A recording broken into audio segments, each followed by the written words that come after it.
아주 오랜만에 여러분께 저희가 말씀의 자리에 올라서 말씀을 전하는 것 같습니다. 오늘 말씀은 모든 것에는 하나님의 때가 있다고 말씀하십니다. 우리가 생각하는 때와 시간과는 다를 때가 너무나 많습니다. 하나님이 생각하는 시간과 공간과 우리가 기다리는 시간과 공간에 차이가 있기 때문이 아닌가 싶습니다. 아마도 거의 우리의 생각과는 맞지 않다라고 느껴지실 때가 많을 것 같습니다. 모든 것이 때가 있으며 우리가 불변한다고 믿는 진리와 사랑도 때가 있다고 말씀하십니다. 때와 시기를 잘 분별해서 자세와 스타일을 지혜롭게 변화시켜야 합니다. 이 변화가 때를 따라 진리와 사랑의 내용이 변해야 한다는 말이 아닙니다. 진리와 사랑이란 핵심 내용과 가치는 그대로 두고 그것을 담는 그릇의 모양이 변할 수 있다는 얘기입니다. 왜 사랑하는 가족 사이에 오해와 갈등이 생기겠습니까? 대개 보면 사랑이 없어서가 아니라 그 사랑을 전달하는 방법이 세련되지 못했기 때문일 수 있습니다. 5살짜리 은유리는 그저 안아주고 맛있는 거 사주고 뽀뽀해주면 사랑인 줄 압니다. 그러나 사춘기에 들어서고 있는 선유리에게 제가 맛있는 것만 사주고 뽀뽀만 해주고 안아만 준다고 하면 그것은 그 사랑에 대해서 선유리가 받아들이는 것이 좀 다를 수 있습니다. 이제 사춘기에 접어드는 아이에게는 이제 인생의 동반자라는 개념과 함께 성장해가는 가정이라는 개념을 알려주는 그런 세련된 방법으로 사랑을 표현해야 할 것입니다. 이것이 사랑의 내용을 유지하면서 사랑의 형식을 부단히 변화해야 하는 이유이기도 합니다.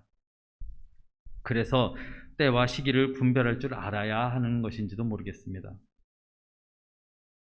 본문 1절의 말씀을 보면 천하의 범사가 기한이 있고 모든 목적이 이를 때가 있나니 라는 말씀으로 시작을 합니다. 모든 일에는 때가 있다는 말씀입니다. 그 말씀이 이런저런 예로 8절까지 계속됩니다. 그처럼 때를 잘 분별해야 진리에 따라 당당하고 멋지게 살 수 있다는 말입니다. 때를 분별하는 삶은 어떤 삶을 말할까요? 본문에서 말하는 모든 일에 다 때가 있다는 말씀은 어떤 걸 나타내는 말씀일까요? 혹시 모든 때를 주관하신 하나님 앞에 자신을 낮춰 겸손하며 묵묵히 기다리는 말은 아닐까요? 왜냐하면 내가 생각하는 때와 하나님이 생각하시는 때와 시간과 공간이 다를 수 있기 때문입니다. 아니, 다르기 때문입니다. 특별히 힘이 있고 지위가 높아질수록 고개를 드는 것이 아니라 힘이 있고 지위가 높아졌을 때 오히려 더 자신을 낮추고 겸손해진다면 주변에서 그 사람에 대한 평판이 어떻겠습니까? 그 사람은 더욱더 높은 평판을 받게 될 것입니다. 스스로 높이는 자는 하나님이 낮추시고 스스로 낮추는 자는 하나님이 높이신다고 말씀하십니다. 처음 된 자가 나중되고 나중된 자가 처음 된다는 말씀이 있습니다. 천국에서의 영광은 극적으로 뒤바뀔 수 있다는 말입니다. 하나님은 교만하지 않고 이런 겸손한 사람을 누구보다 기뻐하시기 때문일 것입니다. 가장 좋은 예는 무엇일까요? 바로 예수님입니다. 예수님은 하나님과 동등됨을 내려놓으시고 인간의 몸으로 겸손히 낮추시며 죽기까지 순종하심으로 천대받는 십자가에 달려 돌아가셨지만 하나님이 죽은 자 가운데서 살리시고 첫 열매가 되게 하시며 모든 이름 위에 뛰어난 이름이 되게 하시고 하나님 우편의 하늘 보좌에 존귀와 영광과 찬양을 받으시는 높은 자리에까지 올려주셨습니다. 본문 9절의 말씀은 일하는 자가 그의 수고로 말미암아 무슨 이익이 있으랴라고 말씀하시는데 이 말씀을 얼핏 보면 수고가 아무 도움이 되지 않는 것 같은 생각이 듭니다. 우리의 수고가 우리의 인생에 아무 도움이 되지 않는다면 우리는 왜 수고를 하는 것인가 라는 생각을 하게 됩니다. 그런데 바로 이어서 10절의 말씀에 하나님이 인생들에게 노고를 주사 애쓰게 하신 것을 내가 보았노라 라고 말씀하시는 걸 보면 하나님이 우리 인생들에게 수고하고 애쓰게 했다고 말씀하시는 것입니다. 결국 이 말은 다시 뒤집어서 생각을 하면 하나님이 사람의 수고를 다 아신다는 말이기도 합니다. 아시기에 저희에게 그 수고를 하게 하시는 것이고 우리가 해낼 수 있기에 그 수고를 지게 하시는 것이라 생각이 듭니다. 우리가 인생을 살아갈 때 결과를 중요하게 생각할 때가 너무나 많습니다. 그러나 하나님은 결과도 보시지만 과정을 더 중요하게 보십니다. 즉 결과를 위해 준비하고 수고한 시간들도 하나님이 다 기억해 주신다는 얘기이기도 합니다. 왜 하나님의 약속은 성취될 때까지 어느 정도의 시간이 들게 하실까요? 우리가 기도했을 때 내일 당장 지금 이 순간 그 기도가 이루어졌으면 좋겠는데 이게 하나님의 뜻이라고 생각하며 기도했는데 그것은 언제나 그 순간에 이루어지는 일은 거의 없습니다. 그 시간을 준비하라고 그것을 그 기도가 응답될 때까지 준비하라는 시간으로 삼으라는 뜻으로 생각됩니다. 하나님이 이루어 주시려고 기회를 잡을 준비가 되지 않은 우리에게 기회를 주셨을 때 우리가 그것을 잡을 수 있을까요? 그렇게 우리는 그 기회를 놓치는 경우가 얼마나 많이 있습니까? 우리의 모습을 뒤돌아봤을 때 헛되이 보내고 낭비하는 시간들을 보내고 있지는 않습니까? 이 준비하는 시간은 우리 한 목사님께서 말씀하신 주인 바꾸기의 시간이 아닌가 싶습니다. 나를 비우고 그 안에 하나님의 거룩함으로 채워가는 시간들입니다. 그것이 우리가 해야 하는 준비입니다. 그것이 진정한 변화의 시작일 것입니다. 영원하신 하나님에게 사람들의 시간은 한정된 삶이기 때문에 시간을 잘 활용해 준비하는 삶만큼 아무리 강조해도 지나치지 않을 것입니다. 모든 일에 있어서 준비하는 과정이 일의 성공을 좌우한다고 해도 과언이 아닐 것입니다. 그러므로 주어진 시간을 의미 없이 보내는 것처럼 어리석은 일도 없을 것입니다. 농부가 가을에 곡식을 추수하려면 가을에만 일을 하면 될까요? 봄부터 때에 맞춰서 씨를 뿌리고 때에 따라서 길쌈을 매야 하고 가꾸어야만 가을에 추수를 할 수 있습니다. 그러면 가꾸기만 하면 추수를 할 수 있을까요? 잘 익은 곡식을 거둬들이기 위해선 그 곡식을 벨 수 있는 잘 다듬어진 낫이 곧 있어야 합니다. 풍성하게 잘 자란 곡식을 잘 베려면 그 잘 단련되어진 낫으로 우리가 하나님이 뿌려놓으신 곡식에 잘 거두려면 우리는 말씀과 기도로 내 안에 하나님을 거룩을 담아서 그 낯을 갈아야 할 것입니다. 농부가 낯을 갖듯 우리는 반드시 하나님과의 긴밀하고 은밀한 사귐의 시간을 가져야만 하나님 나라의 소유를 추수할 수 있을 것입니다. 본문 11절의 첫 부분의 말씀을 보면 하나님이 모든 것을 지으시되 때를 따라 아름답게 하셨다라고 말씀하십니다. 분명 하나님은 태초에 우리를 아름답게 창조하셨다라고 증거하고 있습니다. 이렇게 보면 하나님은 저희의 인생을 한 폭의 그림처럼 그려놓으셨는지도 모르겠습니다. 우리가 얼핏 보아도 화가들이 그림을 그릴 때 여러 종류의 색깔을 사용해서 그림을 그립니다. 화려한 색만을 그린다면 그것이 그림이라고 인식하기는 쉽지 않을 것입니다. 때로는 검은색과 같은 어두운 색도 사용해야 합니다. 그리고 시간이 지나 마침내 아름다운 한 폭의 작품이 완성되어질 것입니다. 우리 인생도 하나님이 그렇게 그려놓으셨을 것입니다. 작품에서 화려한 색감이 살아나는 것은 검은색과 같은 어두운 색이 있어 명암이 대조되기 때문일 것입니다. 그러므로 우리 인생에 명함이 있더라도 그 모든 것은 아름다운 한 폭의 작품을 구성하기 위한 태초부터 그려진 하나님의 작품이라고, 그것을 믿고 항상 하나님의 선한 섭리를 신뢰해야만 할 것입니다. 우리는 그것을 시련이라고 얘기합니다. 시험이라고 얘기합니다. 그러나 하나님은 그것을 저희에게 연단이라고 말씀하십니다. 시련과 시험에서 우리가 넘어진다면 그것은 시련과 시험으로 끝나는 것입니다. 하나님의 선하신 섭리를 믿고 절대적으로 신뢰함으로 그 시험과 시련을 이겨낸다면 그것은 우리 인생의 아름다운 수채화가 되어지는 그런 연단의 색이 될 것입니다. 하나님께서 약속하신 아름다운 때,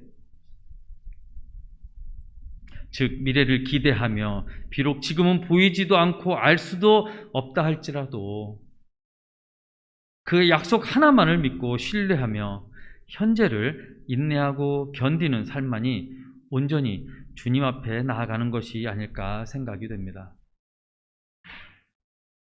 우리의 삶은 화려함과 어둠이 함께 공존하는 것이기에 하나님에 대한 믿음과 신뢰만이 하나님의 섭리 안에서 사는 길이지 않을까 싶습니다.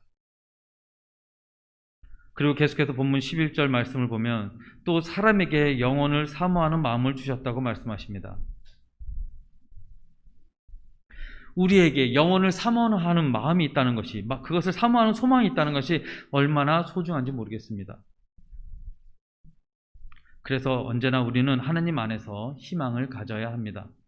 이 땅의 어두움이, 내 삶의 어두움이 영원한 것이 아니라 우리는 하나님과 함께 영원한 밝음이 있을 것이기 때문입니다. 태양이 밝게 떠 있어도 커튼이 쳐져 있다면 그 방 안은 어두울 것입니다. 먼저 내 마음속에, 내 안에 커튼을 걷어야 하나님의 찬란한 태양빛이 들어올 수 있을 것입니다. 절망이라는 커튼을 걷고 희망이라는 햇빛을 받으며 나의 미래를 그리시기 바랍니다. 우리 인생의 때때로 먹구름이 다가와 우리의 인생을 절망적인 순간을 만나기도 합니다. 그러나 그 먹구름은 반드시 지나갈 것입니다. 그리고 저희가 잊지 말아야 할 것은 그 먹구름 위에는 더욱더 찬란한 햇빛이 있다는 것을 잊지 말아야 합니다. 가끔 우리의 간절한 기도에도 불구하고 하나님께서는 전혀 응답하지 않고 잠잠하실 때가 너무도 많게 느껴집니다. 이럴 때 우리는 일이 뜻대로 되지 않는다면 하나님이 나를 외면하신다라고 느낄 때도 있을 것입니다. 그리고 그렇게 판단하고 불평불만과 낙심을 하게 됩니다. 하나님께서 침묵하실 때는 그만한 이유가 있지 않을까요?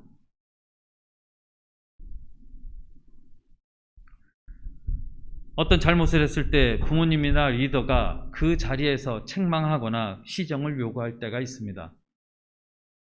그러나 조용히 침묵으로 기다릴 때도 있습니다. 이 침묵의 의미는 무엇일까요? 우리가 조금 더 생각하고 조금 더 성장할 수 있게끔 도와주는 길잡이 역할을 하는 것이 아닐까요?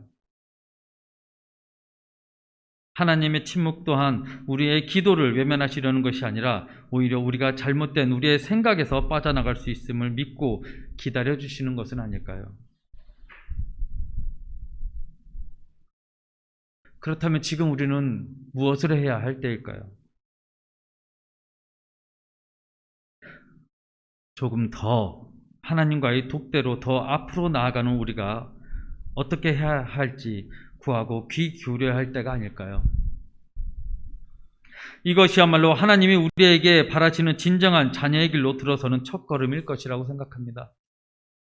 침묵은 하나님의 또 다른 크신 사랑을 나타내는 수단의 표시이기 때문입니다. 그래서 현재를 보고 판단하지 말고 한 걸음 나아가 내일에 대한 기대를 가져야 합니다. 그리고 다시 한번 따뜻한 시선으로 자신의 삶을 바라보고 이렇게 하나님이 기뻐하시는 기도를 드리시기 바랍니다. 하나님 감사합니다. 제 뜻대로 마옵시고 아버지 뜻대로 하옵소서. 우리는 기억해야 합니다. 무조건적인 하나님에 대한 믿음과 신뢰만이 우리가 해야 할 일이라는 것을 우리는 기억해야 합니다. 우리가 해야 할 때인 것입니다. 기도에는 4가지 응답이 있습니다. 첫째는 그렇게 해라. 또 하나는 그렇게 하면 안 된다. 그리고 3번째는 그것 말고 이것으로 해보아라. 그리고 4번째는 기다려라입니다.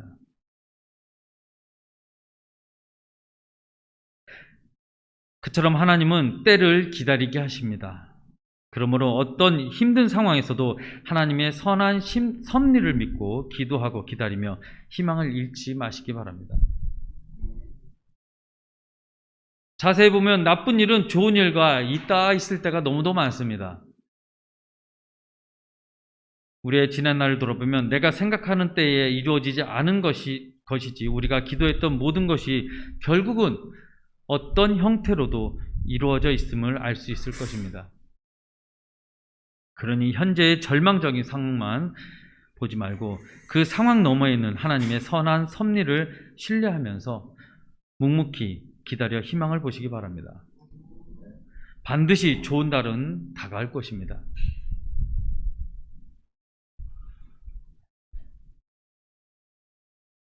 전도서 5장 2절과 3절에 이런 말씀이 있습니다. 너는 하나님 앞에서 함부로 입을 열지 말며 급한 마음으로 말을 내지 말라. 일이 뜻대로 되지 않을 때 입에서 불평과 원망이 나갈 때가 있습니다. 그때 너무 성급하게 말씀하지 마시고 성급히 기도하지 마시고 격분하지 마시고 침묵의 신비를 배우라는 말씀인 것 같습니다. 믿음의 침묵은 분명 문제를 푸는 신비한 능력의 원천이 될 때가 있습니다. 그래서 침묵은 신비한 것입니다. 기분대로 말하지 말고 때로 열받는 일이 생겨도 침착하게 그 열을 먼저 식히시기 바랍니다. 세상이 말하는 좋은 사람됨은 그런 태도에서 나오지 않나 싶습니다. 조용히 때를 기다리십시오. 성경을 보면 믿음의 선진들에게도 대부분 기다림의 순간들이 있었습니다.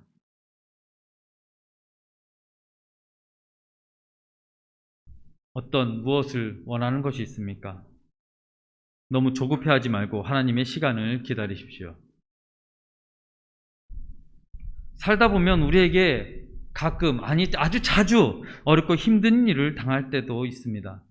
그러나 하나님이 선하게 마무리해 주실 것을 믿으십시오.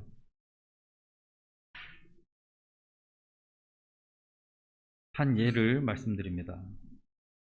어느 날 젊은 외판원이 한 노인의 집에 물건을 팔러 갔다고 합니다. 그 집에 벽에 걸린 그림을 하나 보았는데 해변 모래톱 위에 걸려있는 배 그림이었습니다. 그리고 그 밑에 한 글귀가 있었답니다. 밀물 때가 오리라.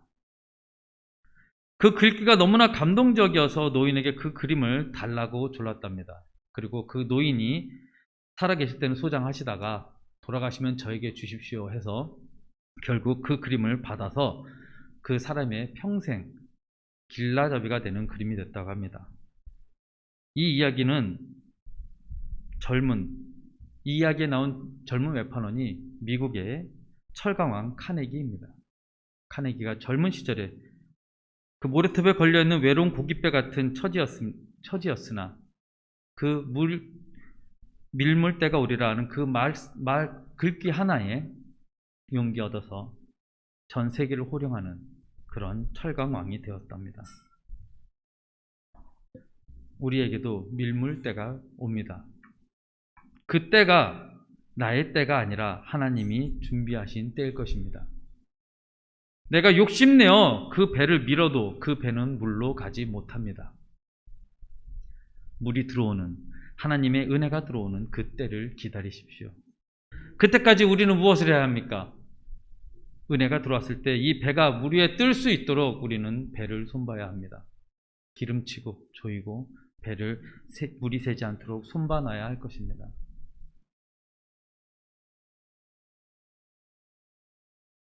앞으로 이런 생각은 절대 하지 마시기 바랍니다. 나 같은 사람이 어떻게 그 일을 해? 우리 같은 작은 교회가 어떻게 그런 일을 하겠어? 우리 몇 명이 어떻게 복음을 전하겠어? 사실 그런 생각 때문에 이제까지 제대로 큰 일 한번 못 해보지 않았습니까? 지금까지 내가 가지지 못한 것을 생각하며 부러워하고 시기 질투하고만 있지는 않았습니까? 한 가지 잊지 마십시오. 우리에게는 천지의 창조주이신 하나님이 있습니다. 내 능력이 아닌, 내가 아닌 하나님이 가지고 계신 것들을 생각하시기 바랍니다. 내 능력이 아니라 하나님의 능력을 의지하시기 바랍니다. 하나님이 문을 닫으면 열 자가 없고 하나님이 문을 열면 닫을 자가 없다고 말씀하십니다. 하나님은 우리가 몰랐던 우리의 재능을 활용해서 얼마든지 멋진 열매를 만들어낼 수 있습니다. 이제 하나님의 때를 놓치지 말고 그 때에 동참해야 합니다. 현재의 모습에 안주하지 말고 더 높은 세계로 나아가야 합니다. 우리 앞에 있는 미래의 것이 우리 뒤에 있는 과거의 것보다 훨씬 위대한 것임을 믿어야 합니다. 지금까지 경험했던 최고의 승리보다 앞으로 다가올 더 큰 승리가 우리 앞에 준비되어 있음을 믿어야 합니다. 정말로 기대되고 좋은 것은 우리가 지금까지 경험한 것보다 더 크고 더 기쁘고 더 웅장한 것이 우리를 기다리고 있다는 것입니다.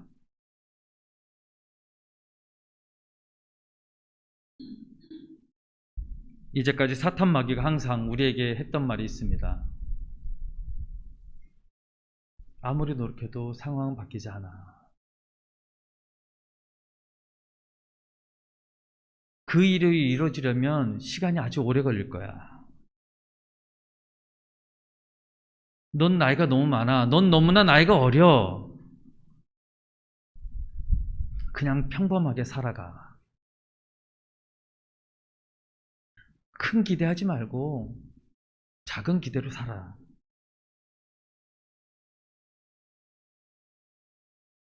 이 모든 것이 지금까지 사탄 마귀가 우리 귀에, 내 귀에 속삭였던 이야기들입니다.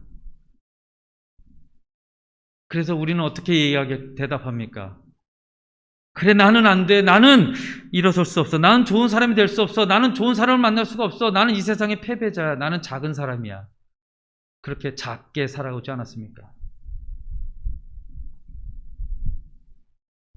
우리는 그런 시간을 오랜 시간 보냈습니다. 그러나 성경은 이런 말씀을 하십니다. 베데스다 연못가에 있던 병자의 병이 38년 되었고 여인의 혈우병이 12년 되었고 소경은 날 때부터 소경이었다고 이야기합니다. 우리의 지난날에 그런 나약했던 시간은 문제가 되지 않다는 말씀입니다. 그 기간은 중요하지 않다는 얘기입니다.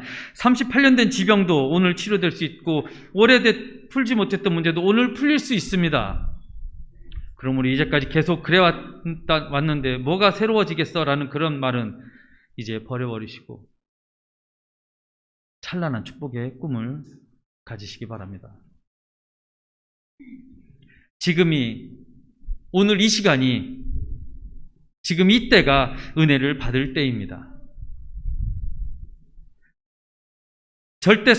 하나님의 절대 선하심을 계속 굳게 믿고 나가면 생각지 못했던 기적 같은 일이 일어나서 좋은 사업도 하게 되고 좋은 사람을 만나는 것이 아니라 내가 좋은 사람이 되어질 것입니다.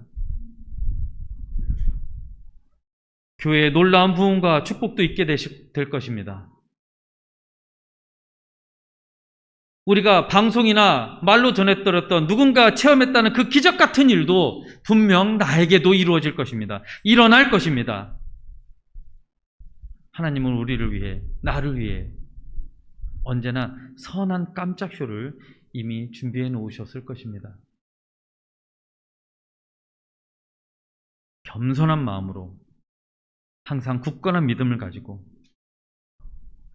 축복의 때가 올 때를 잘 준비하며 조용히 때를 기다린다면 하나님의 때에 하나님이 일하실 것입니다.